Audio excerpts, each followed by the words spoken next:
تندرستی هەرێما کوردستانی ڕاگەاند و هەژمارە پێکەتیەن ڤایرۆسا کۆرۆنایە نو کۆڤید-19 لە هەرێما کوردستانی زێدەبوونیدەیە. بەخواش هەمی وڵاتیان کرد پابەندی ڕێکارên خۆپاراستنی و ڕێنەمایان ببن دەکوکاربن ڕێگریە بەڵاوبوونا کۆرۆنای بکەن. وەزارەتە تەندروستیە هەرێما کوردستانی ڕۆژە سێشەمێ 28 نیسانە 2020 ئامارە پێکەتیەن ڤایرۆسا کۆرۆنایە نو لە 24 ژمێرên دەرباسبوویدا بەڵاف کرد و ڕاگەاند 11 ڕەوشên نو یەن پێکەتنێ و ڕەوشەکە ژیانیش دەستدانێ لە هەولێرێ هاتیە تۆمارکردن. لە گۆردا خوێنیا وەزارەتە تەندروستیە هەرێما کوردستانی لە هەرێما کوردستانی حەتانها 9196 کەس لە 33 جهودەڤەرên جودا هاتنە کەرەنتیکردن.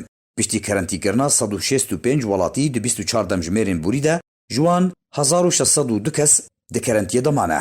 572 کەس لە هەولێرێ 259 لە سلێمانیە 730 لە دهۆکێ و 41 کەس لە ڕاپەرین di بەرامبەردا کەرەنتیکردن لەسەر 7594 کەسان هاتیە ڕاکردن. لە گۆڕ تەندروستیە هەرێما کوردستانی پشتی پشکنینان و برنا 1706 تێستێ لە هەرێما کوردستانی جوان 1121 تێست لە هەولێرێ 11 ڕەوشên نو یەن پێکەتنا ڤایرۆسا کۆرۆنای هاتن پشتڕاستکردن. 10 کەس ji pêketiyan lê qezaya soran hatine tomarkirin ku 3 mêr 4 jin û 3 zarok ji berketiyên pêketiyekî berê ne. Serbarî têsta jineka 75 salî ku canê xwe ji dest daye pozitîv derketiye. Ew jî ji nişteciyên komelgeha endizyaran e li bajarê Hewlêrê. Tenduristiya Herêma Kurdistanê daxuyaniya xwe de amaje bêkar û rola mezin ya bizîşkan û tîmên tenduristiyê di beramberî rûbirûbûna koronayê de kir. Daxwaz careke din ji welatiyan kir pabendî rênemayan û qedexeya hatûçûnê bibin, ji malên xwe dernekevin û dema ku pêwîst bibe bihêla germ ya hejmara 122 re pêwendiyê bikin.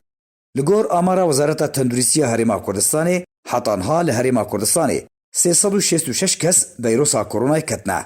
332 kes baş bûne û 5 kesan jî cana xwe ji dest daye. Çareseriya bizîşkî ji rewşên dinrejî tê kirin.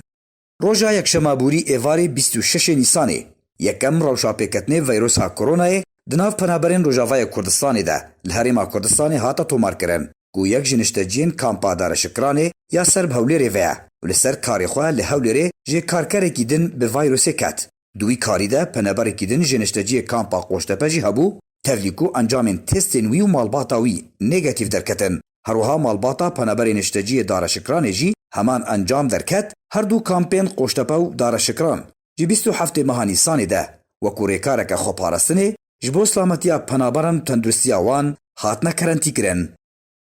Alî Umar